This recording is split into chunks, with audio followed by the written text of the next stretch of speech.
नमस्कार दोस्तों, आप सभी स्टूडेंट्स का बहुत बहुत स्वागत है। आज आप कक्षा 10वीं वाले स्टूडेंट्स को मैं हिंदी विषय के अति महत्वपूर्ण प्रश्न बता रहा हूं आपकी वार्षिक परीक्षा के लिए।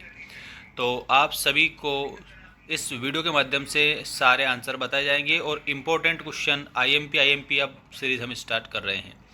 आप सबके लिए एक सामान्य जानकारी है जो मैं आपको बता दूं। हमारा mains education app play store पर आ चुका है, तो वहां पर आप जाकर मेंस एजुकेशन लिखकर हमारा ऐप डाउनलोड कर सकते हैं। वहां पर आप लोगों के लिए हमने विभिन्न प्रकार के वीडियो नोट्स भी अपलोड कर रखे हैं, तो जाकर आप परचेस कर सकते हैं। वहां पर अभी आप लोगों को 85% ऑफ मिलेगा और बिल्कुल आप लोगों को अच्छे से पूरा की पूरी तैयारी कर लेनी है सुनिश्चित। तो चलिए स्टार्ट करते हैं हिंदी कक्षा 10वीं MP board important question series now started today. देखिएगा, सही विकल्प चुनकर लिखिए। राजनीति किसने सीख ली? तो यहाँ पर आपके ऑप्शन दिए हैं, गोपियों ने, कृष्ण ने, उद्धव ने या नंद बाबा ने। तो हरि है राजनीति पढ़ी आए, अर्थात भगवान कृष्ण ने। ठीक। इसके बाद में हास्य रस का स्थायी भाव क्या है? तो स्थायी भाव हास्य रस का हो जाएगा हास्य। नेक्स्ट क्वेश्चन है, समास के प्रकार होते हैं। तो समास के 6 प्रकार होते हैं आपका। कर्मधारय समास, तत्पुरुष समास, द्वंद्व समास, द्विगु समास, अव्ययभाव समास और बहुव्रीहि समास। ठीक। तो 6 प्रकार के आपके समास के भेद होते हैं। इसके बाद में यहाँ पर आप लोगों का नेक्स्ट क्वेश्चन है, भोलानाथ के ललाट पर कौन सा तिलक सुशोभित है? तो भभूत का तिलक भोलानाथ के ललाट पर सुशोभित होता है। नेक्स्ट क्वेश्चन है, संचारी भावों की संख्या कितनी है? तो संचारी भाव जो है वो 33 माने गए हैं। वैसे संचारी भाव अनंत होते हैं, लेकिन मुख्य रूप से 33 संचारी भाव माने गए हैं। गोपियाँ किसे बड़भागी कह रही है? बड़भागी का अर्थ होता है बड़ा ही भाग्यशाली या बड़ा ही भाग्यवान। तो गोपियाँ किसे बड़भागी कह रही है? तो ये उद्धव जी को बड़भागी कह रही थी। इसके बाद में सही जोड़ी बनाइए। सही जोड़ी बनाइए वाले अति महत्वपूर्ण प्रश्न है आपकी स्क्रीन के सामने। देखिएगा, स्त्री शिक्षा। तो स्त्री शिक्षा से देश का गौरव बढ़ेगा। एक अंक की रचना। तो एक अंक की रचना को एकांकी कहा जाता है। रामचरितमानस। तो रामचरितमानस क्या है? ये महाकाव्य है आपका। एक कहानी ये मन्नू भंडारी की रचना है। माता का अंचल शिवपूजन सहाय की रचना है। और जयशंकर प्रसाद, तो यहाँ छायावाद के प्रमुख कवि के रूप में जयशंकर प्रसाद जी जाने जाते हैं, ऐसा आपको याद रखना है।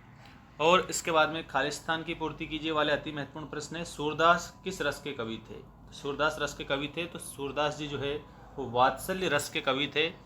सूरदास जी को वात्सल्य रस का सम्राट कहा जाता है, ये बात आप ध्यान रखेंगे। वात्सल्य रस का सम्राट सूरदास जी को कहा जाता है।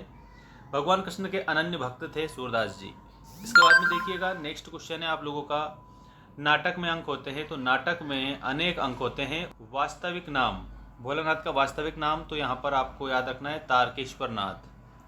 ठीक। भोलानाथ का वास्तविक नाम तारकेश्वर नाथ। काव्य के मुख्यतः भेद होते हैं। तो काव्य के मुख्यतः 2 भेद होते हैं। मात्रिक छंद में गणना होती है, तो यहाँ पर मात्राओं की गणना होती है। महाकाव्य में जीवन का चित्रण होता है, तो महाकाव्य में समग्र चित्रण होता है।